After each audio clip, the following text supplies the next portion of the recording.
Saudara, ada banyak kisah tentang bagaimana hidup orang dipulihkan oleh Tuhan dalam banyak aspek kehidupan. Bisa masalah rumah tangganya, masalah jiwanya, masalah pekerjaannya, masalah karakternya.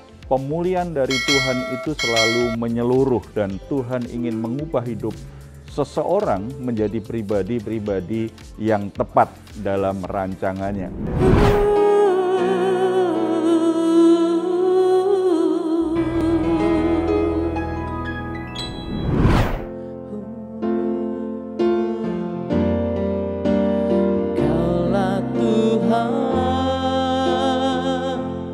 Yang berjanji tak sekalipun kau ingkari, kesetiaanmu sungguh terbukti di sepanjang hidupku untuk selamanya. Setia melayani, mengasihimu, tiada Tuhan sepertimu, Yesus, kau Allahku yang setia.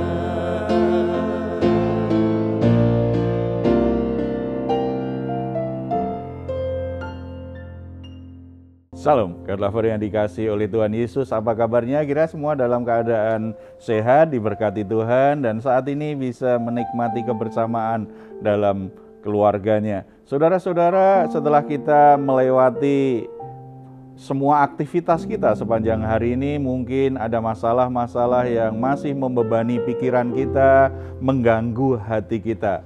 Jangan biarkan itu membuat saudara tidak bisa beristirahat, karena Tuhan ingin kita bisa menikmati waktu-waktu istirahat dengan baik. Oleh sebab itu, mari kita membawanya kepada Tuhan, kita datang kepada Tuhan.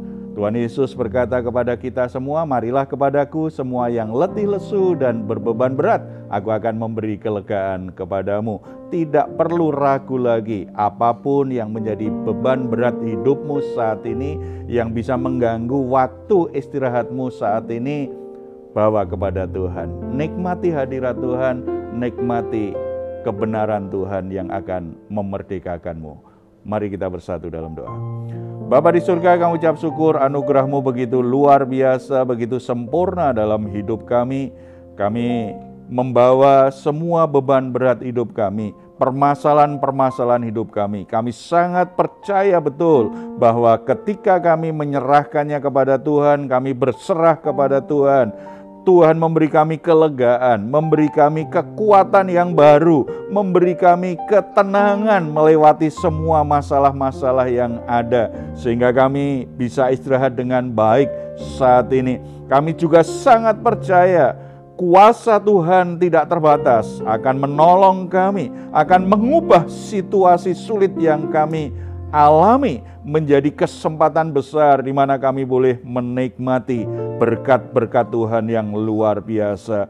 Melalui apa yang Tuhan kerjakan dalam hidup kami, biarlah namamu Tuhan senantiasa dipermuliakan, namamu semakin bisa kami saksikan kepada banyak orang. Engkau sungguh-sungguh mengasihi kami, Engkau sungguh-sungguh membela kami, Engkau sungguh-sungguh bisa kami andalkan. Dalam nama Tuhan Yesus kami berdoa. Amin. Saudara, ada banyak kisah tentang bagaimana hidup orang dipulihkan oleh Tuhan dalam banyak aspek kehidupan. Bisa masalah rumah tangganya, masalah jiwanya, masalah pekerjaannya, masalah karakternya. Pemulihan dari Tuhan itu selalu menyeluruh dan Tuhan ingin mengubah hidup seseorang menjadi pribadi-pribadi yang tepat dalam rancangannya. Saudara-saudara, sebelum kita membahas bagaimana Tuhan memulihkan kehidupan seseorang, kita akan mendengar kesaksian dulu tentang bagaimana pemulihan itu bisa terjadi kepada siapa saja dan umur berapa saja. Siapa yang mau berbagi nih? Ya Pak, mungkin saya ada Ya. kesaksian sedikit. Ya. Ini dari pengalaman pribadi mengenai titik terendah lah. Jadi dalam beberapa tahun terakhir, mungkin secara detail dari tahun 2020 sampai 2021 itu waktu setelah habis lulus kuliah. Entah apa yang dalam pikirannya saya waktu itu. Tapi di dalam periode waktu itu ada momen di mana saya ada menjalani kayak pergaulan yang salah, tidak tidak mengikuti perintah orang tua dengan baik, dan depresi, dan mungkin ada banyak masalah dalam pekerjaan. Itu mempengaruhi mindset pada saat itu, dan to the point dimana kayak layak gak sih aku masih mau menjalani ini semua, layak gak sih aku masih bisa gak sih memperbaiki diri aku, masih bisa gak aku, apakah Tuhan masih mengizinkan aku untuk bisa merubah diriku jauh lebih baik daripada yang dijalanin kemarin-kemarin itu. Jadi selama 2 tahun itu ada periode yang itu. Tapi puji Tuhan awal 2022 Tuhan mengirimkan seseorang dalam bentuk teman. Dia waktu itu sempat ngingetin aku, ngomong kayak gini, Moses, coba kamu lihat diri kamu sekarang dah, bandingkan diri kamu sekarang dan diri kamu sebelum-sebelumnya. Kamu mau nggak? Kamu nggak mau kan kayak gini terus-terusan? Kamu nggak mau kan melihat diri kamu hancur kayak gini? Kamu membantah orang tua, kamu tidak mengikuti kata-kata Tuhan, kamu jarang baca Alkitab, apalagi pergaulan kamu tuh salah semua. Kamu nggak mau kan masa depan kamu kayak gini kan? Dan di situ tuh langsung, oh iya deh, ada benernya juga gitu kan. Jadi puji Tuhan, dari berkat Tuhan emang luar biasa. Tuhan mengizinkan aku untuk mengalami itu semua, dan sedikit demi sedikit Tuhan kasih kayak input sedikit-sedikit, misalnya untuk kamu bisa memperbaiki fisik, bisa memperbaiki mental, coba kamu saya kasih kayak fasilitas ini. Dengan secara disiplin coba kamu bisa olahraga sedikit demi sedikit, atau mungkin ikuti baca saat teduh pagi-pagi, ditemenin teman saya waktu yang tadi itu.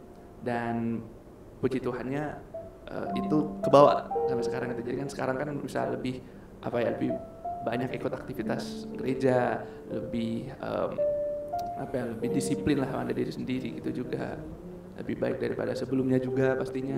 Dan juga ada sempat titik di mana seperti pecah dari pekerjaan, dan di situ situasinya kayak Tuhan kayaknya ini kok nggak ada semangat gitu, kayak nggak ada semangat untuk cari kerja lagi, atau kayak perasaan udah naruh apply gini banyak tapi kok nggak ada yang mau. Apa yang salah sama diriku gitu loh, ada yang salahkah? Tapi puji Tuhan sekali lagi berkat Tuhan yang luar biasa. Dalam waktu 2 atau 3 bulan Tuhan memberikan kesempatan untuk aku dikasih pekerjaan yang baru, dan di situ juga ada journey yang baru. Jadi selama sampai di situ aku selalu keinget bahwa Tuhan pasti selalu, walaupun aku dalam titik terendah itu, Tuhan tahu exactly gimana caranya untuk bisa memulihkan aku.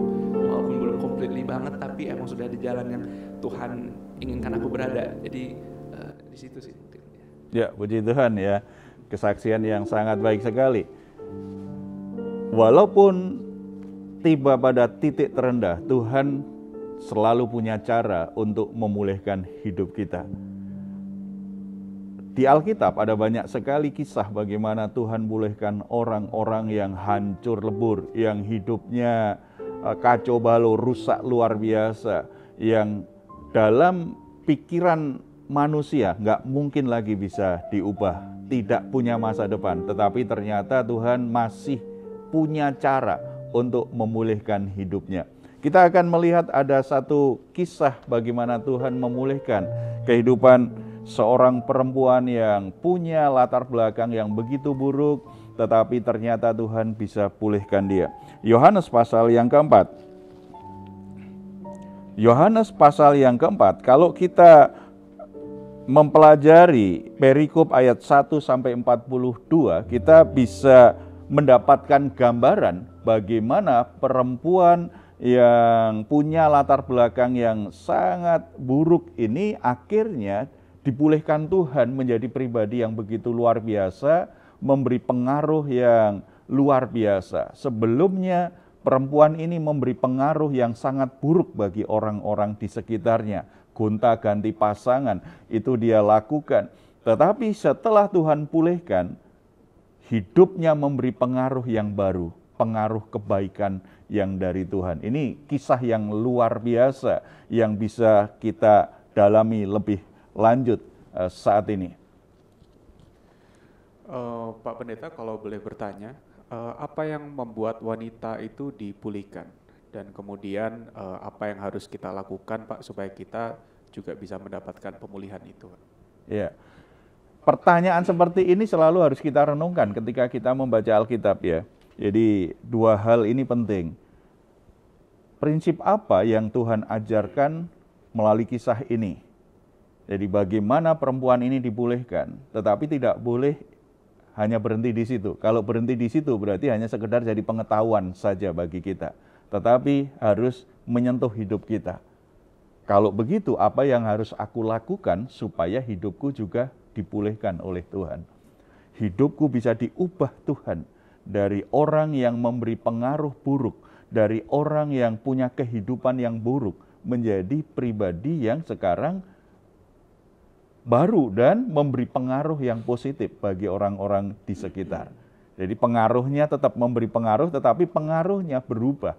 Orang-orang yang dipulihkan Tuhan pasti seperti itu. Mari kita lihat beberapa hal yang Tuhan bisa ajarkan kepada kita. Kisahnya sebagian kita pasti sudah tahu ya, bagaimana Yesus datang ke satu tempat sengaja di situ karena dia tahu bahwa setiap siang ada perempuan Samaria yang datang mencari air. Kemudian terjadi dialog yang membuat perempuan itu akhirnya dipulihkan oleh Tuhan. Dari kisah itu kita temukan prinsip yang pertama nih, bagaimana Tuhan memulihkan. Ayat 10. Jawab Yesus kepadanya, "Jikalau engkau tahu tentang karunia Allah dan siapakah dia yang berkata kepadamu, berilah aku minum, niscaya engkau telah meminta kepadanya dan ia telah memberikan kepadamu air hidup." Yesus dalam dialog itu berkata, jikalau engkau tahu tentang karunia Allah dan siapa yang berkata, berilah aku minum. Waktu itu kan Yesus yang minta, perempuan berikan aku air. Kalau engkau mengenal siapa Allahmu, engkau mengenal dengan benar siapa Tuhan, maka menjadi sebuah pengharapan. Kerusakan apapun, kehancuran apapun yang sedang engkau alami saat ini, engkau bisa pulih, engkau bisa berubah.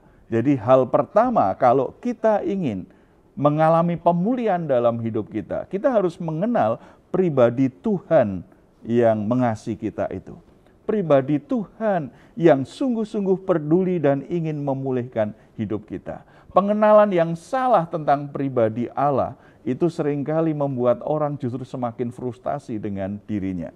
Seperti tadi yang dikatakan oleh Moses, masih bisa enggak ya saya keluar dari hal-hal yang buruk ini? Karena apa?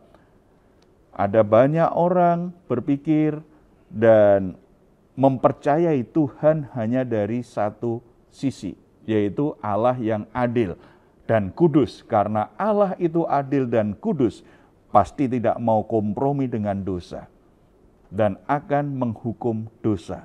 Lupa bahwa Allah yang kudus dan maha adil itu juga Allah yang penuh kasih karunia. Makanya Yesus berkata, kalau engkau tahu karunia Allah dan siapa dia yang berkata kepadamu, berilah aku minum.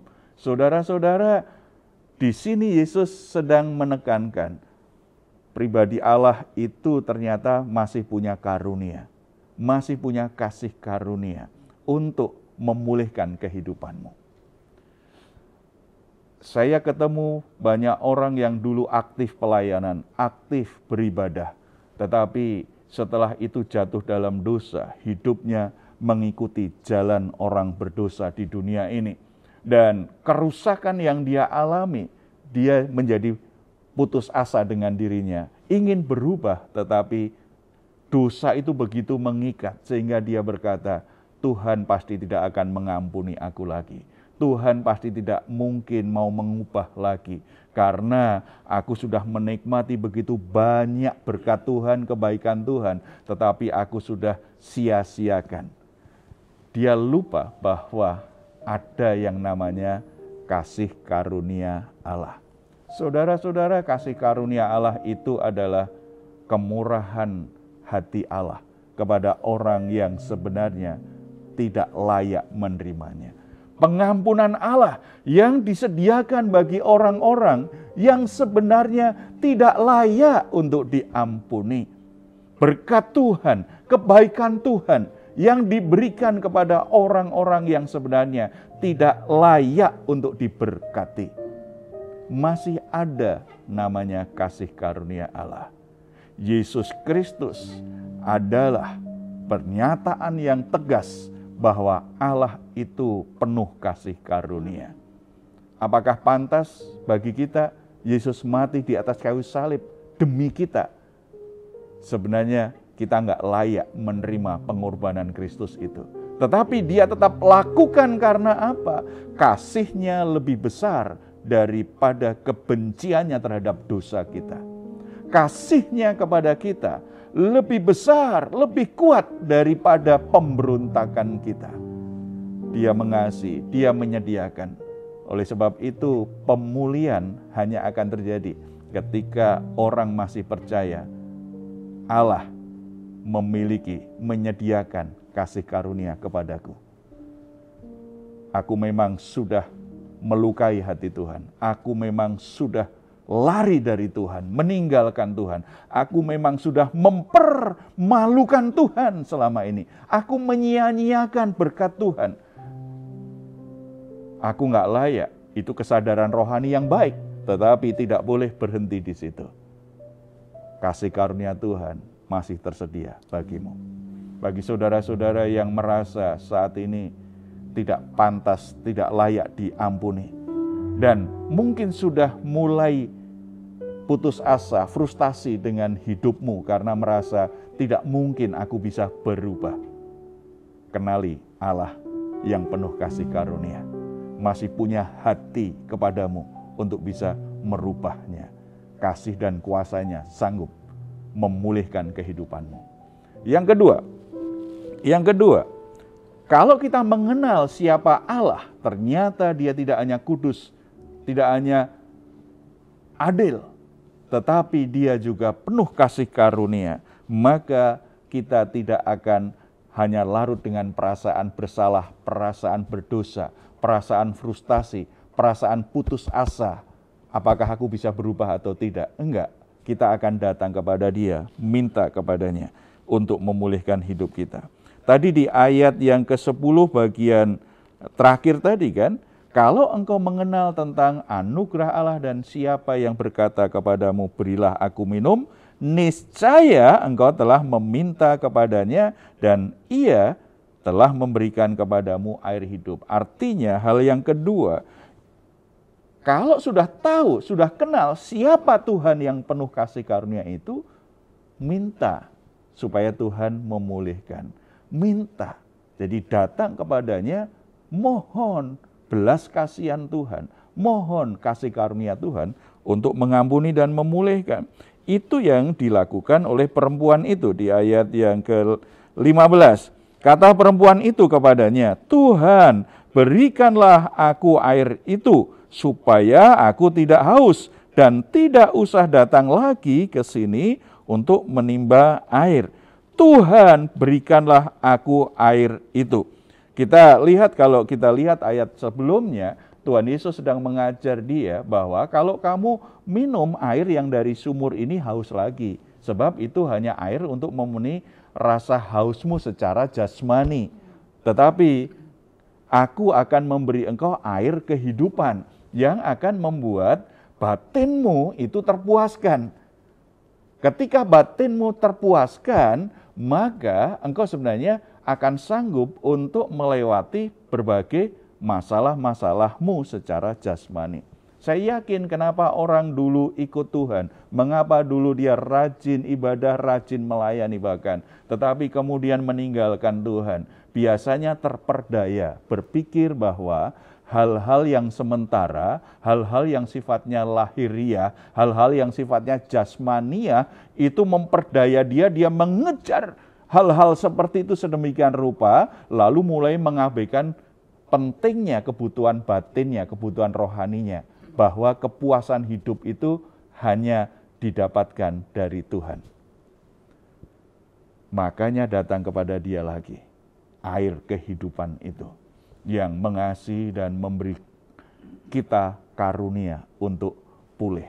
Ada banyak orang tadi sudah merasa bersalah, tidak mau datang kepada Tuhan lagi. Merasa tidak layak, tidak mau datang kepada Tuhan lagi. Atau justru mengeraskan hati, aku sudah rusak sekalian. Aku sudah begini, nggak mungkin bisa berubah. Jadi sudah memiliki keyakinan yang salah, menghakimi diri sendiri. Tidak mungkin aku bisa berubah. Kalau kita datang kepada Tuhan, kerusakan apapun yang saudara alami saat ini, kehancuran apapun yang sedang saudara alami, Tuhan sanggup memulihkan. Dosamu mungkin begitu jahat, tetapi tetap ada pengampunan dari Tuhan. Amin. Ikatan dosa yang begitu kuat membelenggu hidupmu, Tuhan sanggup untuk membebaskanmu. Oleh sebab itu datang kepada Dia, minta Dia supaya memberikan air kehidupan yang menyegarkan hatimu. Rendahkan hati, lembutkan hati untuk sungguh-sungguh minta belas kasihan Dia. Dan yang ketiga, kita bisa baca di ayat 16 sampai 18, itu bicara pentingnya keterbukaan dan kejujuran. Tuhan Yesus berkata di ayat 16, pergilah, panggillah suamimu datang ke sini. 17, kata perempuan itu, aku tidak mempunyai suami. Kata Yesus kepadanya, tepat katamu bahwa engkau tidak mempunyai suami.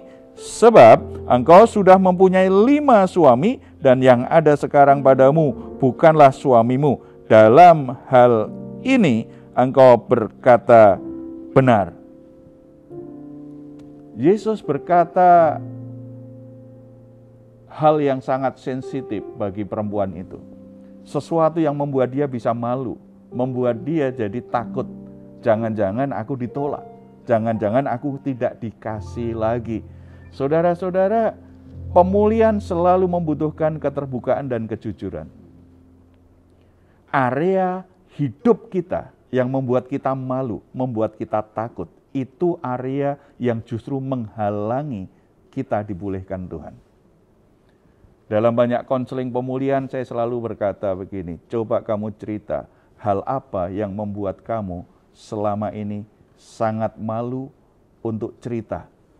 Engkau coba sembunyikan sedemikian rupa.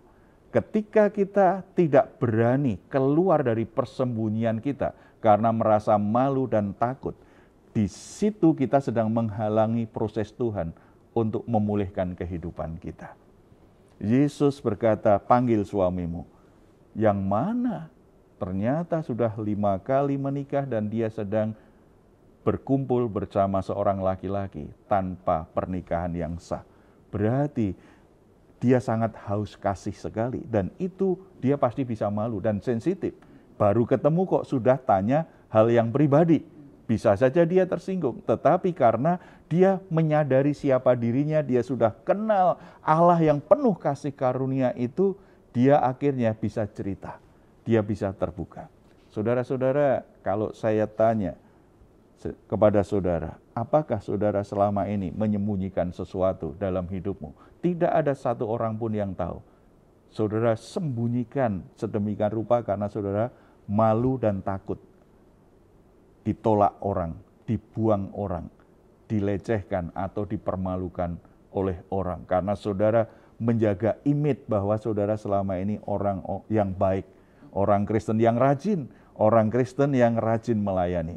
Tetapi selama saudara menyembunyikan hal-hal yang memalukan, saudara menyembunyikan dosa dalam hidupmu, saudara sedang membatasi karya Tuhan merubah hidupmu, memulihkan hidupmu. Saudara sedang merusak hidupmu sendiri. Tuhan ingin hidupmu diubahkan, Tuhan ingin memulihkan hidupmu. Oleh sebab itu, belajar terbuka kepada Dia. jujur kepada Dia. Mari kita berdoa. Bapa di surga, terima kasih untuk firman Tuhan hari ini memberi kami sebuah kepastian. Kerusakan apapun, sejahat apapun, seburuk apapun hidup kami, sebenarnya masih ada karunia Bapa. Masih ada belas kasihan Tuhan. Masih ada kuasa Tuhan yang sanggup untuk merubah dan memulihkan kehidupan kami semua. Bapak, Engkau mengerti setiap orang yang bergabung bersama dengan kami saat ini. Mungkin mereka sedang dalam keadaan yang sangat terpuruk. Mereka menjadi frustasi, ingin berubah, ingin keluar dari hal-hal buruk dalam hidupnya. Tetapi mereka tidak mampu. Ada orang-orang yang terperdaya oleh dunia ini. Sehingga mereka menjadi sangat jahat sekali. Mereka menjadi menyimpang dari jalan Tuhan. Dan mereka sadar, tetapi mereka tidak sanggup untuk kembali kepada Tuhan. Sebagaimana Engkau menghampiri perempuan Samaria ini, Bapa, kiranya Engkau juga menghampiri mereka, dimanapun mereka berada, di rumah mereka, di pekerjaan mereka, di komunitas mereka, di tempat dimanapun mereka berada. Mari Engkau menghampiri mereka, biarlah mereka boleh merasakan kembali kasih karunia-Mu yang senantiasa menyediakan pengampunan, menyediakan sesuatu yang baik untuk memulihkan hidup mereka. Biarlah Roh Kudus menjamah hati saudara-saudara ini, sehingga mereka kembali membuka hati dan kembali percaya masih ada anugerah Tuhan yang sanggup memulihkan hidup mereka, yang sanggup membawa mereka kembali di jalan Tuhan, yang sanggup menjadikan hidup mereka menjadi baru. Mereka boleh kembali di jalan di mana Tuhan sedang menuntun mereka pada masa depan yang terbaik, masa depan penuh pengharapan, bukan masa depan yang penuh kecelakaan dan keburukan, tetapi sesuatu yang indah yang Tuhan sediakan dalam hidup mereka. Tuhan pakai seseorang, baik itu hamba-hambamu, Tuhan pakai anak-anakmu, Tuhan pakai siapapun untuk menjadi kepanjangan Tuhan, untuk menolong mereka keluar dari penjara yang membuat mereka merasa tidak bisa berubah, yang membuat mereka ada di jalan yang salah. Mereka bisa alami kebebasan yang baru. Anugerah Tuhan bekerja dengan cara-Mu yang ajaib. Pulihkan setiap pribadi, pulihkan setiap rumah tangga, pulihkan masa depan yang terbaik untuk anak-anak-Mu Bapa. Dalam nama Tuhan Yesus. Amin. Puji Tuhan, saudara-saudara, jangan pernah putus asa, jangan menjadi frustasi, tetapi selalu ada harapan. Anugerah Tuhan bisa menjadikanmu baru, bisa mengubah hidupmu, bisa memulihkan hidupmu. Kalau saat ini saudara sedang dalam pergumulan, saudara membutuhkan dukungan doa, saudara boleh menghubungi nomor telepon yang tertera di layar saudara. Tim doa kami akan mendukung saudara dalam doa. Tetap percaya, tetap yakin bahwa Tuhan bisa kita percaya, punya kuasa untuk menolong kita. Kalau saudara ingin memberikan komentar, silahkan menuliskannya di ruang komentar yang ada di channel Diaspora TV. Kami tunggu. Mazmur 4 ayat 8-9. Engkau telah memberikan sukacita kepadaku lebih banyak daripada mereka, ketika mereka kelimpahan gandum dan anggur. Dengan tentram aku mau membaringkan diri, lalu segera tidur. Sebab hanya Engkaulah ya Tuhan, yang membiarkan aku diam dengan aman. Puji Tuhan, selamat malam, selamat beristirahat. Tuhan Yesus memberkati kita semuanya. Shalom.